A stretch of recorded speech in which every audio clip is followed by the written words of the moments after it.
artificial intelligence. It's not just a futuristic concept anymore. It's shaping the world around us, and yes, even the movies we watch. From killer robots to mind-bending CGI, AI is a driving force in Hollywood. But is it all just cutting-edge innovation, or are there some hidden dangers lurking behind the screen?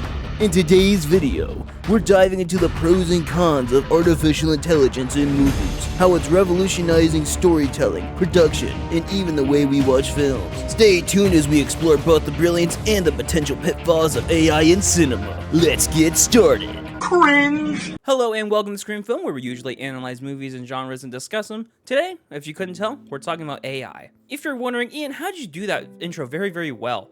Well, the answer is just ChatGPT. I used AI, mostly because it's part of the video, and I wanted to see what it would do. You don't trust me? Here's the screenshot. You need to leave! So no, I'm not using AI for my videos. It was just a goofy concept for the video. Today, I mostly just wanted to talk about like pros and cons of AI in movies. You know, AI has been such a interesting thing in movies because during the 80s and 90s, even in the 70s and 60s, we were using this ideology of robots and AI as enemies. A lot of movies that are cult classics even just talk about AI. You want some examples? Sure. We got 2001: Space Odyssey, The Matrix, T1, T2, Blade Runner, I, Robot, Upgrade, Ex Machina, Age of Ultron, Megan, I Am Mother, and I'll throw a curveball into there, Westworld. All of these have been either movies or a show that discuss the pros and cons of AI in general, you know, with robots and everything, but realistically it's just the artificial intelligence itself that is the situation. Now again, all of these examples are over-exaggerating the use of AI, of how they turn evil, and it's up to humanity to stop them, basically. You know, in the real world, that's mainly different. As of now, we mostly have AI to use as like ChatGPT, mostly to cheat in schools and everything, and it's, you know, it's leaking into the movie industry because boy, there are a lot of movies that suck.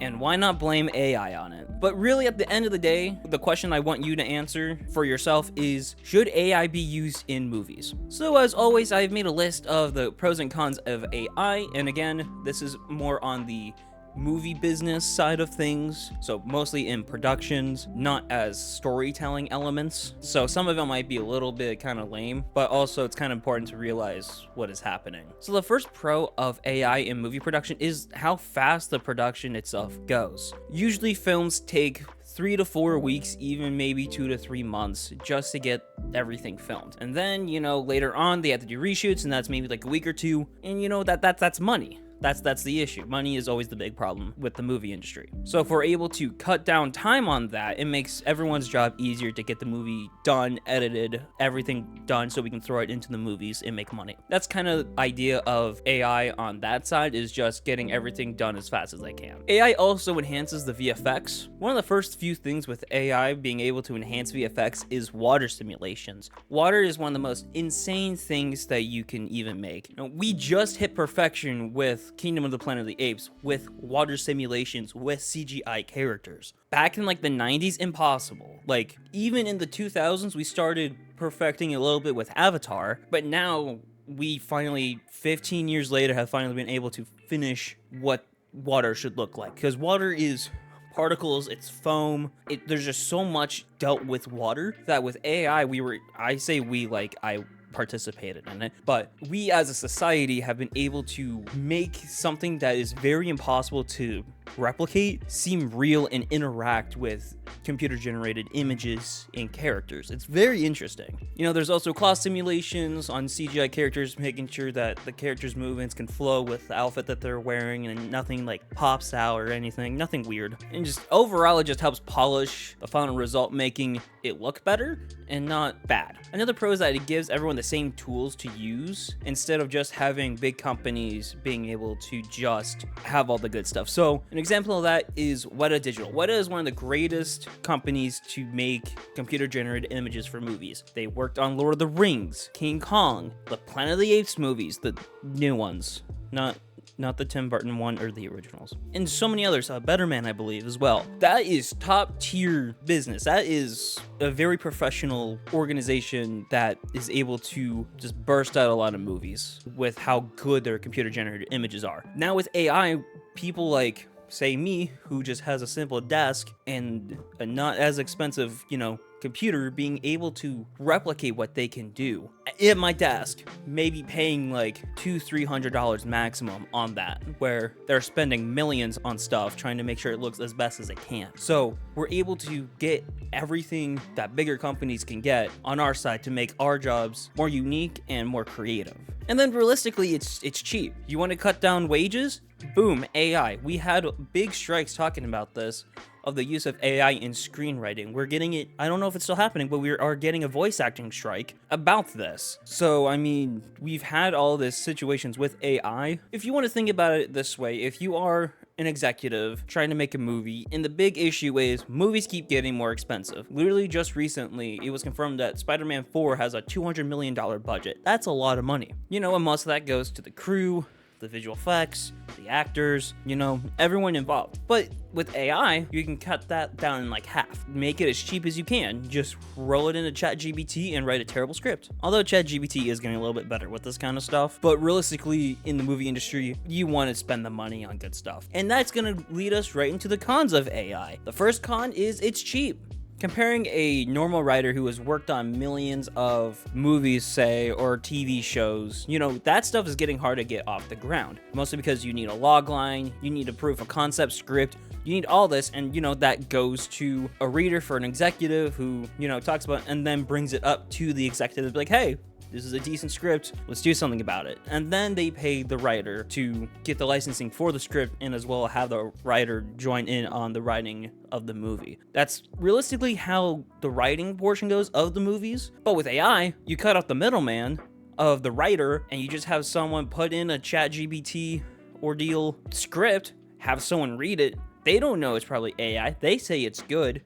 Give it to the executive, and boom, you have a script that's going to turn into a movie that was written by AI. Super cheap, and they don't have to pay the writer at all. They're able to have more money at the end by cutting out the writer who wrote the script, which is a big issue. Going into that, realistically, it's just job replacement. We've had SAG-AFTRA strikes going on about AI taking over people's jobs. And, humans are very creative. AI just takes what is already there and kind of makes its own thing, which is a big issue because it's not as creative as it can be. And as well, it's just getting rid of creativity. We want the creativity in movies because that's what makes movies unique. With AI, you wouldn't get like the craziness of like a Tim Burton movie or anything. Just that storytelling, the characters, the location, you wouldn't get any of that with just a robot. You need someone's mind to properly function in that matter. As well, it's very debatable ethics on the use of it, mostly because of just saying, hey, we're gonna use a robot to do our job and we don't want other people working for us. That kind of rubs the wrong way on a lot of people. Let's say, again, if you're a writer and you're trying to get a movie in and they're like, no, we're gonna use the robot script over yours. That's very rude, first off. And as well, it's sometimes, understandably, if you turn in a script, obviously there's a very low chance that that script gets read, is brought up to actually be used in a movie. It takes a lot of effort and creativity and uniqueness for that to happen. And say you do that and a company takes the AI version over yours, that's rude and it's kind of very scummy. And as well, AI is being an over-reliance in movies because, again, it's cheap. You don't have to pay people. A lot of people, you can just take their voices anyways and just use those instead of paying the real actor to do their job. Very scummy, and everyone keeps using it. This has leaked into more than just, movies. It's happening in video games. As of now, Black Ops 6 is getting a lot of hate for replacing a lot of the voice actors with AI. It's very scummy. There are times where AI can be expensive. Again, like with the visual effects side, you want good quality CGI, you have to pay the money for it. You pay what you get for it, basically. So you pay a company millions of dollars to make a CGI character, something like Thanos. Make him unique, have all like the skin details, have all the pores of like a regular human being and all of that, just make him look surreal. That cost millions to do. Now say you give someone who you don't really understand $5,000 to make the same character like Thanos, there's a quality difference of both of those. The more money gets a way more interactive character than the cheaper one. Now, that is debatable again of saying, hey, more money thrown at the solution. There's a lot of CGI that doesn't look good. and they throw millions at it. That goes down a different path that we're not talking about of CGI artists getting rushed. That's not what we're talking about. And the last thing I really do have for the cons is it is really hard to understand how it works sometimes. Say you give a visual effects artist, since we're still on this road of talking about CGI, you give someone a new entire platform that they're not used to, and you're like, hey, you got 5 days to make this scene. That's gonna be a very difficult time for that VFX artist to get something that's high quality of what they're used to with a new engine. I've watched Corridor Crew, Corridor Digital, all that brand of Corridor, and they've done stuff like this before. And sometimes they have to learn new things for projects. Obviously, you know, for their videos, they learn it while they go, but sometimes that's not a lot of time to get that done. You know, you have to experience the actual use of the AI for it to work in your favor, and you need time on that. You can't just throw a new system at someone and just expect them to have it all done and look the way you want. So trying to use this new thing where people already understand what they're doing and forcing them to use it, you're not going to get as good quality, and a lot of people are going to hate it. So after a, you know, totally small rant about AI, what do I think we should use AI for? Well, I only got like 3 or 4 things that come to mind. 1, just have artificial intelligence be characters in your movies. Mostly because we're in an era where you can't tell if it's someone's voice on a phone call or if it's an AI trying to scam you from a scamming company. It's getting really hard to tell what's real and what's not, which is a big issue for our modern society. So just having them as characters, 1, you know, gives a unique storytelling of a character, but also you can bring in the cons of AI and how it's relating to humans quicker than we think. Number 2, polishing visual effects, and as well as being able to do simulations. Again, with the water thing, water is one of the most difficult things to perfect down, as well as, you know, smoke, fire, all of that. If we're able to use AI to kind of, you know, generate that, then that's fine. But that should only be where it's at. Being able to polish visual effects to make it look cleaner is also very good. But we should only use it for that specific reason. We shouldn't try and have AI try to do that job overall and just ruin the creativity of everything. Which as well, for my 3rd reason, have it be a small push for creativity. One of the reasons why I did that intro using ChatGPT was 1, just to see what it would pull out, and 2, kind of just see how well it would do in general, because, you know, on YouTube there are a lot of AI channels that are just full AI, you know, but that just kind of ruins the point. You're just making a simulation robot take over a channel or something and just run.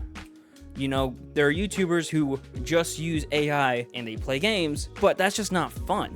The point of using AI is, at least for me, can just be a small push in the door. Like with Gandalf with Bilbo, he just pushed him out the door and everything went, you know, up and down in the story. So with a small push, you can definitely get more ideas. Or if you're stuck in the middle of a fork in the road of like trying to think about which way you should go in a story, that is, have, you know, you can have AI like ChatGPT maybe lay out some things that can happen that can make you push one way of storytelling than the other. That's really all I can think for AI that can be used, or at least should be used, in movies. And everything else with, you know, screenwriting, all of that, get it out. As someone who is trying to actually be on set in filming movies, I don't want a robot to take my job. You know, that's the thing. Again, you know, I have an associate's degree in welding. Robots are slowly trying to take over a lot of our businesses, leaving us to do not that job that we worked very hard for, and AI can just quickly learn it and then do it. And again, it's cheaper. That's a big issue for modern society. Now, I'm not trying to push, you know, the modern ethics of AI, because that's not really what this video is about. It's just trying to lay out some goods and bads of AI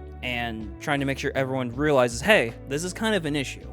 And definitely with how fast AI is generating and getting smarter, we might have a Matrix or T1 and T2 situation of somehow, you know, it gains conscious and then it, you know, wreaks havoc on humanity. Maybe a bit of a stretch, but we shouldn't just be over reliant with AI. It's a big issue. And I think it's about time that movie producers kind of realize that and stop using it. So thank you all for watching. I hope you enjoyed this weird rant of AI being used in movies. I wanted something to get out this month since I didn't upload in January. I was busy in January. I didn't really have time to film in January.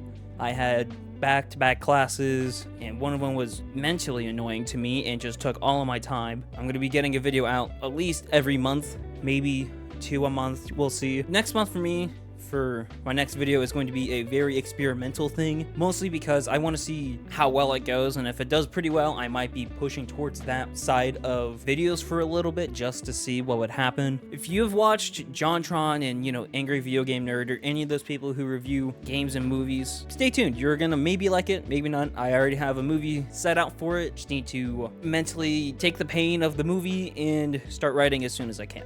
So, with all that said in mind, I'll see you next time.